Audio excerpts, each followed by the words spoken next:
I'm Scott Francisco. I'm the founder of Pilot Projects Design Collective. My background is architecture. I'm an architect by background, and I started Pilot Projects about 2.5 years ago as a company to address design challenges in public space, infrastructure, and culture, and involve a diversity of professionals, people with different backgrounds in design problem solving, and to really make things that will make a difference in the world.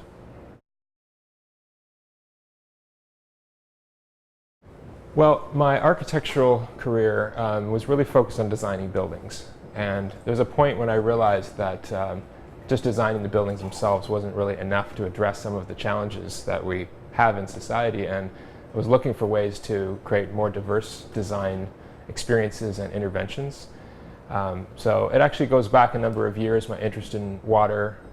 While I was studying at MIT, I noticed that the drinking fountains were really in bad shape. The water didn't taste very good, and it really forced people to drink bottled water. And I thought, what a missed opportunity. You have this great school, a campus with people from around the world, and what if we were to design fountains that actually, where the water tasted good and offered people an alternative?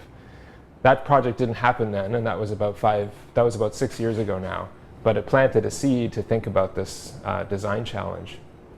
And so Pilot Projects was really born out of that interest to integrate the cultural aspect. How do people feel about things? How do people interact with products and spaces and the city? And also what the actual objects and spaces are designed like.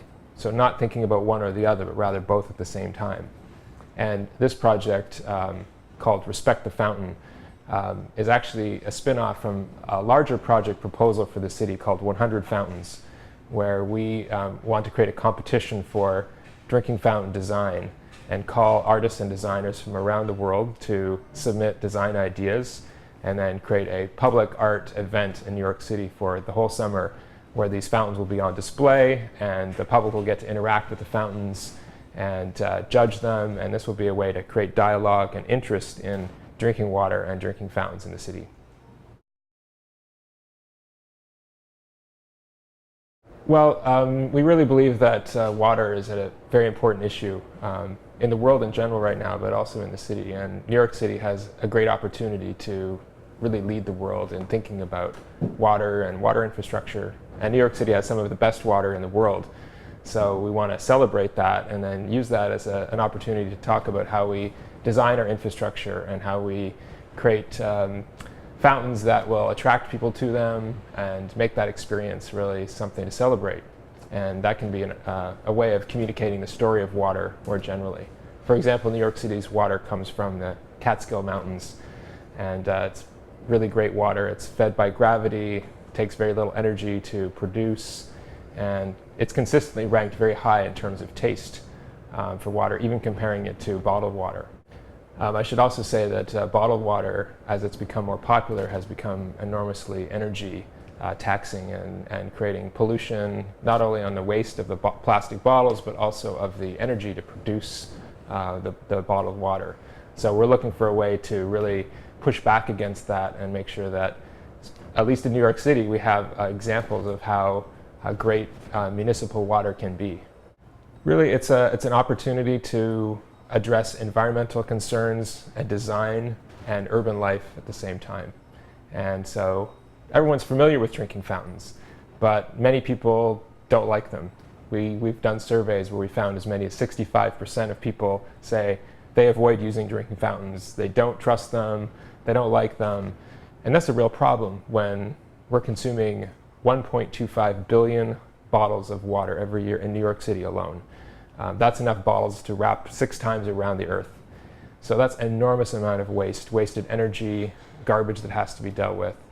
So this is an opportunity to use design to try to make a difference and show people that there's a different way of interacting and a different way of distributing water that can be fun, it can be beautiful, it can be healthy and sustainable.